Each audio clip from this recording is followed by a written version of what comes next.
Today is Monday, May the 1st, and it is time for me to renew my license. So I told you guys I was going to try to come back and do a video on how to renew your license, the process with the CEUs, and applying to renew your license. This would be my very first time. I feel like when I was in school, they didn't really go into depth about how the process works. And since I've been working in the field and I've been asking people questions about how the process works, no one gives me a clear answer. So we're gonna find it together today, how it works as far as like uploading my CEUs if I have to, like what's the process.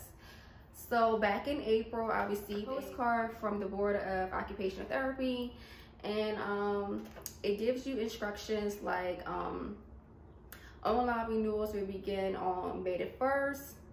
And instructions are posted on the board website. So from May the 1st to May the 31st is the recommended time, the timely renewal for your license.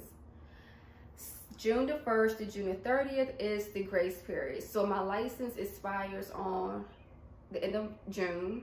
So before I received this postcard, I thought I had until June the 30th to renew my license. But thank God it sent me this postcard. So they want you to actually start the process between May the 1st and May the 31st. And the grace period is between June the 1st and June the 30th. And June the 16th, between June the 30th, it would be a $25 late fee that will be applied when you renew your license. So if you're an occupational therapist, your fee is $280. And if you're occupational therapy assistant, it is $200. So we're gonna go through this process. Also in the month of April, they sent this and also sent an email talking about like if you had changed your address, you had to notify them by a certain date. If not, you would be charging an extra. I think it was $25 or $30. Also, since it was my first time renewing my license, a new law was passed last year that if it's your first time renewing your license, that you have to take an implicit bias course. It's for all health professionals, so I had to take that. I just took that class on Saturday. They sent a link of classes that you could take. Some were online, some were you could just buy it and take it. I tried to get the most affordable one. The one I bought was only $15. It was pays up my alley, because some of them they were like $200, or you had to go to the class for 3 hours. That was like no. Also with that, hopefully I don't run into any hiccups. I finished all of my required CEUs, which was 24, and then plus the implicit bias course I took, it kind of towards like 1.5 CEU credit hour. I met a PTA. Well, I know of a PTA. He told me that she had to have, for the PTAs, they had to have their CEUs done by May 31st. So far, I have not heard anything from the Board of Occupational Therapy that we had to have our CEUs done by a certain date. As far as I'm concerned, as long as we had them done by time we renew our license, it was okay. So we're gonna find out that today if I run into any hiccups. So I am now on the correct website, Maryland Department of Health, Board of Occupational Therapy practice, and I'm gonna go down and hit the renew license. So once I'm on this page, it just gives you the procedures or what to do, and we're gonna get started. So it is saying that, let me go back up.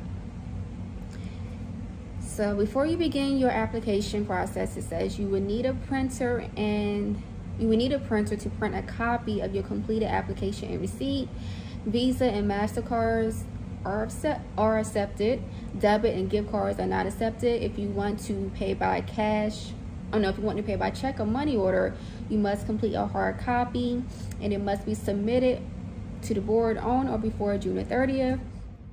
Sorry, my heat is so loud.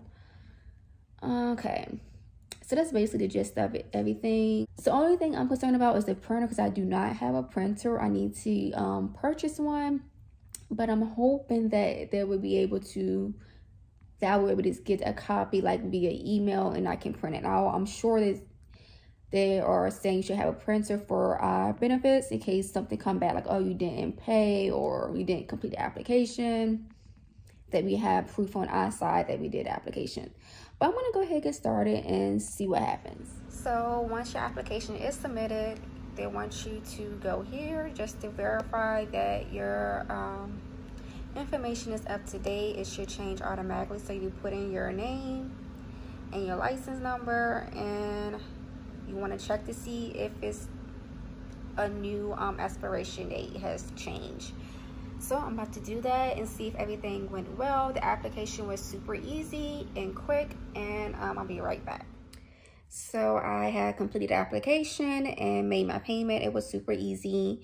They just ask you general questions about like practice, such as have you ever been denied work or denied to continue practicing? Have your license been at risk? What setting do you practice in? Have you completed all your CEUs? Is your NBCOT still active? Just questions like that. And then they're also asking about the implicit bias course, did I take it or not? Also, you want to make sure you take your CEUs. You want to keep all of your CEUs on file, print them out, put them in a folder, and keep them in a nice safe, and date them just for your purposes. You never know, to cover your back. What else? I think that was just like the gist of it all. It was super easy. So now I have to wait 72 hours, and then I had to check back online to see if my expiration date has changed. If it has not changed, then I have to contact the board and figure that out. But I'm hoping that, you know, everything is good. So that's it. The CEU process to renew your license for occupational therapy assistant. I hope this video was very informative and helpful to you all. If you have any questions, please drop down in the comment box, and I will see you guys for another video. Take care.